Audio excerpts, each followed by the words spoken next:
क्या एक अकेला इंसान पूरे देश की राजनीति को बदल सकता है?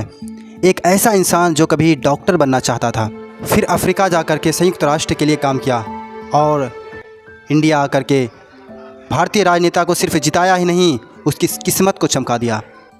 जी हाँ, मैं बात कर रहा हूँ प्रशांत किशोर का, जिन्हें लोग इंडियन पॉलिटिक्स का चाणक्य कहते हैं।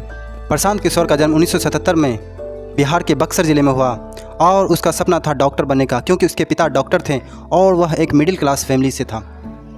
पर समय बीतता गया, वो पढ़ाई में आगे बढ़ते गए और फिर उसकी रुचि पब्लिक हेल्थ में बदल गई।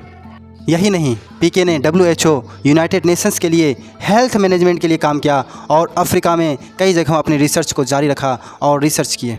और फिर होती है एंट्री उसकी राजनीति में। 2011-12 में उन्हें नरेंद्र मोदी से मुलाकात हुई और 2012 के विधानसभा चुनाव में उन्होंने नरेंद्र मोदी को एक विकास पुरुष की छवि दिखाई दी। 2014 लोकसभा चुनाव में पीके ने एक बहुत ही मज़ेदार ग्रुप, एक वॉर रूम बनाया और उस वॉर रूम से नरेंद्र मोदी के लिए चाय पर चर्चा, सोशल मीडिया एडिटिंग जैसे मीडिया ब्रांडिंग, 3D रैली और अन्य तरह के संगठन को जोड़ा और फिर एक नया इतिहास रचने जा रहा था। और 2014 में लोकसभा में नरेंद्र मोदी की एक ऐतिहासिक जीत दर्ज की गई। फिर आगे पीके ने IPAC नाम का एक संगठन बनाया, जो भारत के राजनीति में ये पहला कदम था। IPAC, Indian political action committee. फिर आगे चल के बीजेपी में कुछ आंतरिक कलह हुए, जिसकी वजह से पीके को बाहर निकलना पड़ा और फिर उन्होंने बिहार में इलेक्शन लड़ाए, जिसमें नीतीश कुमार और लालू की एक अच्छी जोड़ी बनाई और तगड़ा जीत हासिल करवाया। फिर 2015 के बाद आगे लगातार उसे एक न एक ऊंचाई मिलती गई। पंजाब 2017 कांग्रेस अपने अस्तित्व के लिए लड़ रही थी और उस समय अमरिंदर सिंह ने उसे बुलाया और कांग्रेस को एक मैसिव जीत, ऐतिहासिक जीत दिलाई पंजाब में, जहां पे वार रूम के थ्रू पीके ने एक बहुत ही अच्छा मैनेजमेंट को संचालित किया। और फिर इसी तरह आगे बढ़ता गया और आंध्र प्रदेश, जो दक्षिण साइड में भी पीके ने अपनी छाप को छोड़ दिया। दक्षिण साइड आंध्र प्रदेश में जगनमोहन रेड्डी को उन्होंने एक ऐतिहासिक जीत दिलाई, जो पिछले कई वर्षों से जीतने की पूरी कोशिश कर रहे थे, लेकिन जीत हासिल नहीं कर पाए थे। पीके की एक स्ट्रेटेजिक और IPAC ने एक कमाल का काम कर दिया और उसे जीत हासिल करा दिया। फिर आते हैं 2021 में, मोदी शाह की पूरी मशीनरी के खिलाफ ममता दीदी को जीत दिलाई और यह पीके की स्ट्रेटेजी थी। इसमें स्लोगन चालू करवाया, खेला होबे।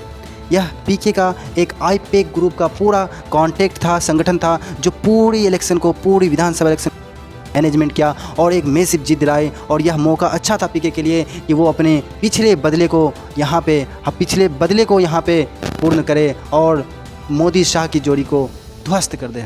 यह साफ था कि पीके अब सिर्फ नाम नहीं था, एक ब्रांड बन चुके थे। किस चीज़ का ब्रांड? तो चुनाव में जीत का ब्रांड। कोई भी राजनेता हो, दक्षिण का हो, उत्तर का हो, साउथ का हो, बस किधर का भी साइड का हो, वो ब्रांड था, नाम ब्रांड था चुनाव जीत का। यही नहीं, अफ्रीका में उन्होंने तंजानिया में भी अपने दोस्त को, जो अफ्रीका में जब वो रिसर्च कर रहे थे, वहाँ जिताया। उसको स्ट्रेटेजी बना करके पीके को बुलाए कि दोस्त अब आपकी ज़रूरत है, आप यहाँ आइए। तो पीके वहाँ गए और वहाँ उसे सत्ता में लाने में बहुत मदद किया। लेकिन हर सफलता के पीछे आलोचना होती है।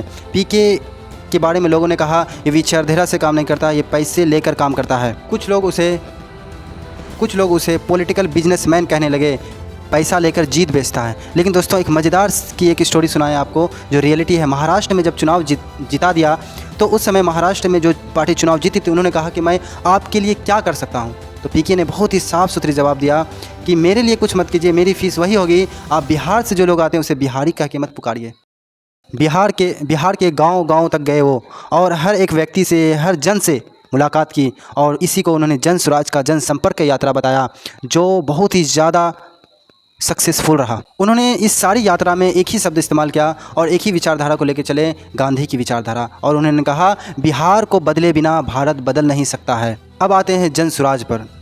पीके ने अब सिर्फ किंग मेकर नहीं बनना चाहते हैं, अब बिहार को बदलने के लिए उन्होंने 2022 में बिहार में जन स्वराज यात्रा। अब सवाल यह है कि क्या पीके दूसरे को सिर्फ राजा बनाते रहेंगे या खुद भी गद्दी पर बैठेंगे? प्रशांत किशोर की ये कहानी बताती है कि राजनीति सिर्फ नारों और पैसों से नहीं जीती जाती है, बल्कि एक सही रणनीति और समझदारी से जीती जाती है। आप क्या सोचते हैं, नीचे कमेंट में ज़रूर बताएं। सब्सक्राइब। जय हिंद।